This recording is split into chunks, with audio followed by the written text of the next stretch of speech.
एक हरे भरे जंगल में, जहां ऊंचे ऊंचे पेड़ और चहचहाती चिड़ियां थीं, वहां एक ताकतवर शेर रहता था। उसका नाम था लियो। उसकी सुनहरी अयाल सूरज की रोशनी में चमकती थी और उसकी दहाड़ इतनी तेज थी कि पूरा जंगल कांप उठता था।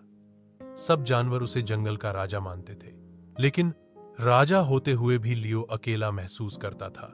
वो जंगल में अकेला टहलता और दूर से दूसरे जानवरों को हंसते खेलते देखता। वो भी दोस्त बनाना चाहता था, लेकिन सब उससे डरते थे, उसके बड़े पंजों और जोरदार दहाड़ की वजह से। एक दिन लियो नदी के किनारे टहल रहा था। तभी उसे एक अजीब सी आवाज सुनाई दी, भौं भौं। उसने घूमकर देखा तो एक छोटा सा फूला फूला कुत्ता खड़ा था। उसके कान लटके हुए थे और पूंछ जोर जोर से हिल रही थी।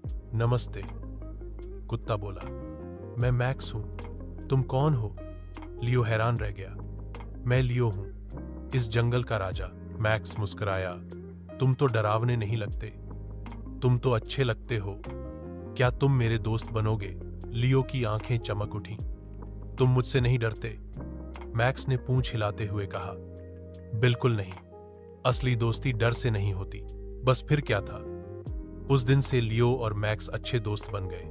वे दोनों जंगल में दौड़ते, पेड़ों के नीचे आराम करते और नए नए इलाके खोजते। लियो मैक्स को दहाड़ना सिखाता और मैक्स लियो को सूंघने वाले खेल खेलना सिखाता।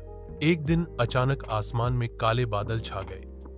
तेज बारिश शुरू हो गई और सब जानवर अपने घरों में छिप गए, लेकिन मैक्स बाहर ही रह गया। वो कांपते हुए चिल्लाया, लियो, मेरी मदद करो। लियो ने उसकी आवाज सुनी और तुरंत दौड़ा।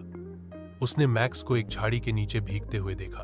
मेरी पीठ पर चढ़ जाओ, लियो बोला। मैं तुम्हें सुरक्षित जगह ले चलता हूं। मैक्स लियो की पीठ पर चढ़ गया और लियो उसे लेकर एक सूखी गुफा में पहुंचा। वहां दोनों ने बारिश थमने तक इंतजार किया। तुमने मेरी जान बचाई, मैक्स बोला। तुम सच्चे हीरो हो, लियो मुस्कुराया। दोस्त यही तो करते हैं। उस दिन के बाद जंगल के सारे जानवर लियो और मैक्स की दोस्ती की मिसाल देने लगे। बड़ा हो या छोटा, सबने जान लिया कि सच्ची दोस्ती में न डर होता है, न भेद, सिर्फ अपनापन होता है।